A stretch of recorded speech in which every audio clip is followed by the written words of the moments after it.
Hi everyone. So I thought I'd make another vinyl video because I have quite a few of them to go through. And today I wanted to talk about my singles, some of my singles at least. I have about, I think, 100 of them or so. I have quite a few. But I like collecting singles because it's two songs, and sometimes it's songs that you can't find, sometimes not on Spotify and sometimes just not on an album itself. So I think it's a cool little thing to also collect.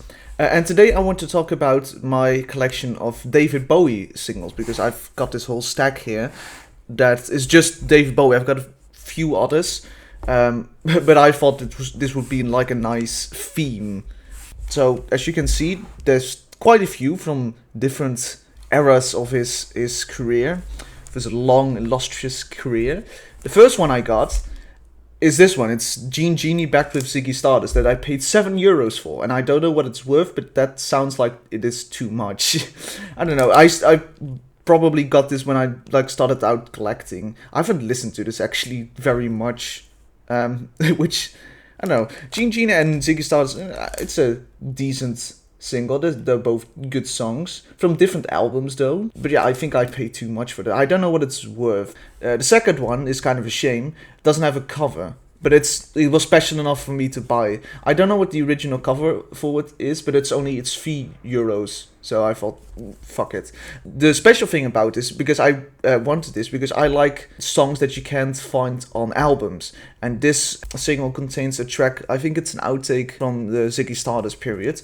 And the back side, I can show you, the A side is Space Oddity, just normal Space Oddity. And then the B side is two songs, which is quite fairly rare on singles. I have a few others like that. I have one from Eric Clapton, which is Layla, backed with two versions of Wonderful Tonight. One is a live version, so you don't see this too often, and you can't find Velvet Goldmine on any, not on any studio albums, maybe on some re-releases, but I'm not fully up to date on the lore on that. So that's a fairly special single. It's only €3, so I thought it'd be good addition to my collection, even though it doesn't have a cover or anything. The next one I got fairly recently, actually. It's Sorrow backed with Amsterdam. Sorrow is from Pinups, which is probably the most forgotten Bowie album, because it's a covers album, which was that's kind of a thing from that era, just a full-on covers era. It's something that you don't see very much in like from big artists, which is kind of a funny thing. And then this Amsterdam, and the funny thing with this one is that also this is super special. It was €2, and it contains, this is an original newspaper cutout from '83. It seems it has been written on it, and it is wait a minute. It's the thing is about Rare. That's a David Bowie compilation album. I think it's the last thing he did with the label RCA before he switched to MG. No, the EMI for Let's Dance, and it's in Dutch. Italian compilation. I don't know what the relevance of Italian. Why is it Italian? Anyway, a compilation of rarely available Bowie work, including a breathtaking interpretation of the Jacques Brel song Amsterdam, which is a cutout from '83, which is pretty cool. And then the other one is, I hope you can see it on camera. I heard recently on the radio a David Bowie with the song Amsterdam. I didn't know a song like that from him, which is like caffeine uit Turnhout. Nice. It's like Bethany from Michigan or whatever. It's like a write-in someone wrote to the newspaper, and then the newspaper themselves probably commented, David Bowie sang this song, this Jacques Brel song, on the backside of his hit Sorrow. So the single is from like '73. It's a '70s single, but the newspaper was cut on later. Maybe because it was sold. It could have been that it was in a record store in '83, and they sold it because has to do with the relevance of the Rare album releasing. So yeah, this is just the Sorrow with Amsterdam. I spent a long time on this single. It isn't even that like special, but it's special that it has these newspaper cutouts. Also, this is top 10. Maybe what it could have been is maybe this song charted again around maybe in 73 or maybe in 83, because this top 10, maybe it was a chart success. I don't know. We'll move on to the next one. Anyway, a little bit of music history there. This one, I don't really like picture disc very much. This is a David Bowie picture disc. Not that big of a fan of picture disc. They released them of like full albums too. They did like I think a Hunky Dory and The Man Who Sold the World, and sometimes they look really fucking ugly. Like I'm hoping it's an unofficial release. I think I saw one from like Iggy Pop, and that was so goddamn ugly. Anyway, this is Rebel Rebel. But I bought it because the B-side, you can't see it. That's what I also don't like. It doesn't show what song it is. That's kind of annoying. But I paid €10 for this. So it's Rebel Rebel, the single edit with the US single edit. But having listened to the US single edit, I can say with confidence, it isn't very good. I can understand why this wasn't like a chart success in the US, because it's kind of a bad mix. I don't know what happened there, but I like the single edit of Rebel Rebel, like the normal one, because it's more raw. I guess it's kind of uglier than the album version, which is slightly more cleaner. It has more reverb on the vocals. This one is slightly more raw, and I like that. I like the vibe of it. So next one, I definitely paid too much for this one because it even has writing on it. This is Fame. It's the same style. Let me just pull out the other one. It's the same style, the same series as the Sorrow Amsterdam, but this is just Fame with Right. Fame is from Young Americans. They're both from Young Americans, actually. I fucking love Right. Right is such a good song. So I paid too much for this, but it's just Fame with Right. Next one is kind of ugly. Is it really this bad? Yeah, because there's I think it's tape. Wait, I can't. Yeah, they taped this part of it, so it looks kind of ugly. But this is Golden Years backed with Can You Hear Me, which are both very good songs. Also, what I don't like is when a single, it's just exactly the same thing on both sides. And this one also has writing, by the way, BR. So I paid €6 for something that looks ugly and has writing. These were all from when I started out collecting, so cut me some slack, please. Next one is Sound and Vision. That you can't. Oh yeah, I thought it was gonna be like the same thing on both sides. It isn't, fortunately. This is from Low, if you didn't know, and A New Career in a New Town, which is a instrumental song that is actually quite nice. The name is quite fitting considering the history of what Bowie went through during that time.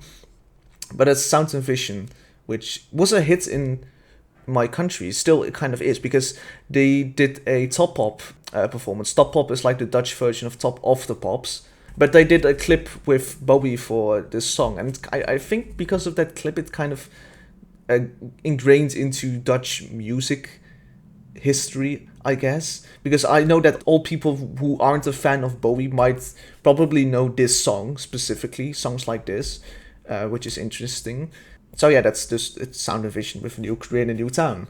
Next one, I do know this is very cheap, by the way. This one is €2, which is really fucking cheap, by the way. I think I paid too little for this one, actually. But it's the same thing on both sides, which is always disappointing with this thing written on it. I don't know what it's supposed to be. But it's a Hero single. It's Beauty and the Beast backed with Sense of Doubt, which is a really strange single, by the way. Beauty and the Beast is a very good song, and Sense of Doubt is instrumental. They're both good songs, but it's kind of an unconventional single release, because they aren't very commercial songs, I should say. So, interesting single. It's only €2, which I genuinely think is very cheap, because I haven't found this one. I don't see this very often. The next one, this is a big one. This is my one. No, this is far cheaper than I expected it to be. I thought it was like €10. The downside is that they did it right on it, and then they like scratched it out. They just removed it. This is Heroes backed with V2 Schneider, which also is a very unconventional fucking B-side. Wowie. which is a cool song, but like, wow. Also, now I'm gonna ramble a bit about Heroes. I can understand why this wasn't a big commercial, a big charting hit, because Heroes only gained. It's an iconic song these days. Like, I think it's his most listened to song. It's his most recognized, one of his most recognized songs. But it wasn't a chart success. Like, it did very poorly, and reason for it is because this song is kind of castrated. Because it's a single, it's only, I hope it says the time on it, but they cut out a large portion of the song, a large portion of the build-up. It's only 3:32 minutes long. And they cut in at the part where he goes like, I wish I could swim like dolphins can swim. You know, that part. It's like halfway through the song, and you're already like at the second part. Because the reason why I think this song is so iconic is because it is a very powerful and moving song if you listen to it fully. If you experience the full build-up. Because the big payoff at the end where he basically screams out the lyrics is far more impactful, you know, knowing that it starts out very slowly than having the build up. That's why one of the reasons why I think it's such an iconic song. The single version doesn't have that. It's just halfway through the song it begins, so it completely loses that entire build up until you get to the big moment where he's like screaming out his lyrics. The funny thing is the way they recorded this, funny fact, is I'm pretty sure they placed 3 microphones in the studio, like each one further away from Bowie, and some part through the song they would click off the first mic, and then they would go to the second one and to the third one, which was farther away from Bowie.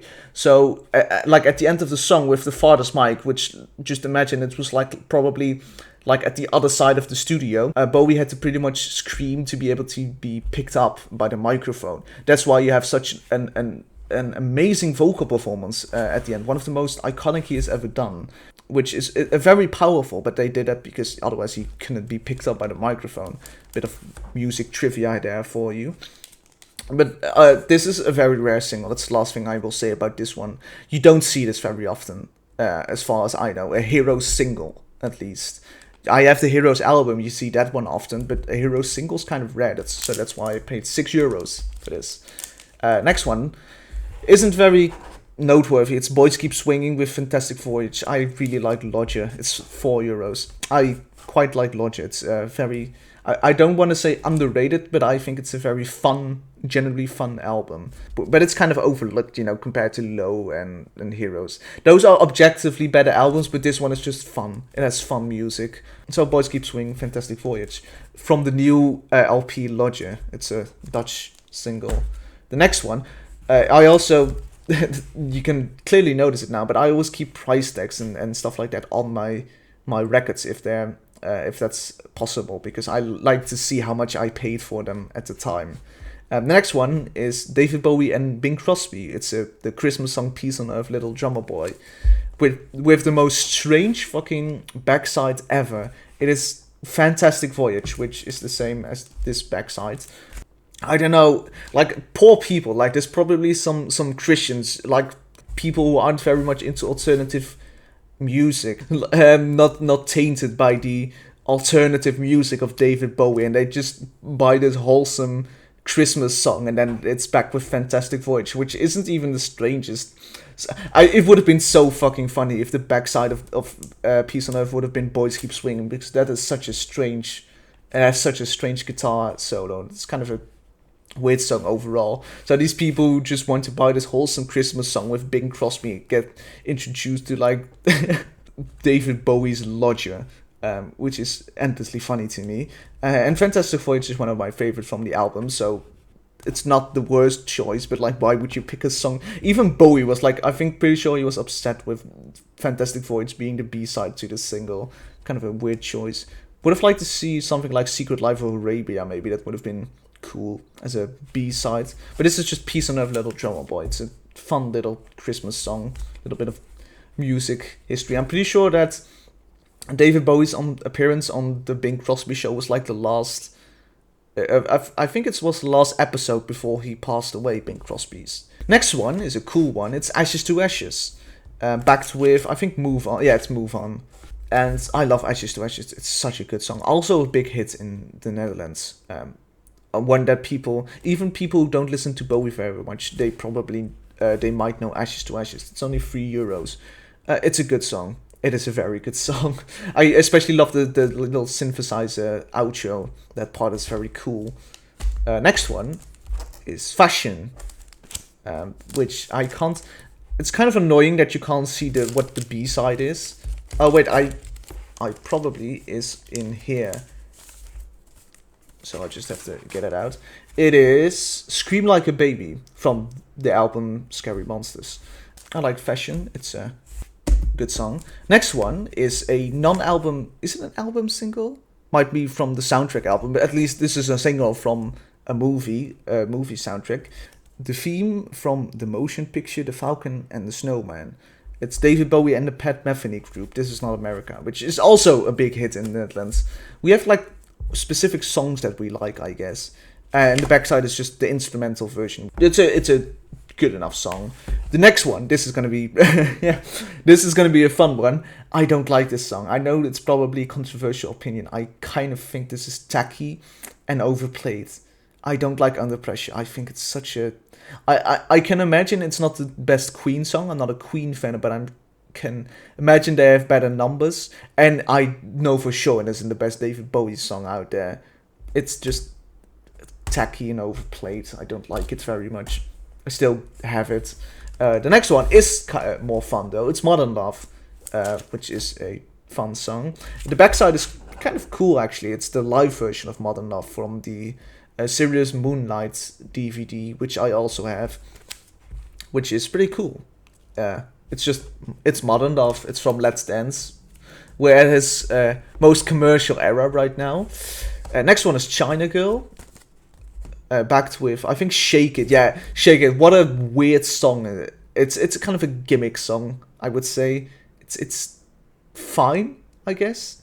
But China Girl's a very good song though. I quite like it. So yeah, this one is I have to say these were the first singles I got when I started collecting. I listened to these like so many times. The next one I listened to a lot too. It is Let's Dance backed with Cat People. Yeah, Cat People Putting Out Fire, and Cat People I think it's one of my favorite songs from that album, from the Let's Dance album. It is a very good song. The movie version is also very good with Giorgio Moroder. That's also with one of the most amazing vocal performances in Bowie's entire career. The movie version of Cat People. I would recommend you listen to that. It's also long. It's like 6 minutes, I think. So this is just Let's Dance with Cat People. The next one. Now we're getting into underrated territory because I really fucking love Loving the Alien. It's such a good song. The album Tonight is kind of meh.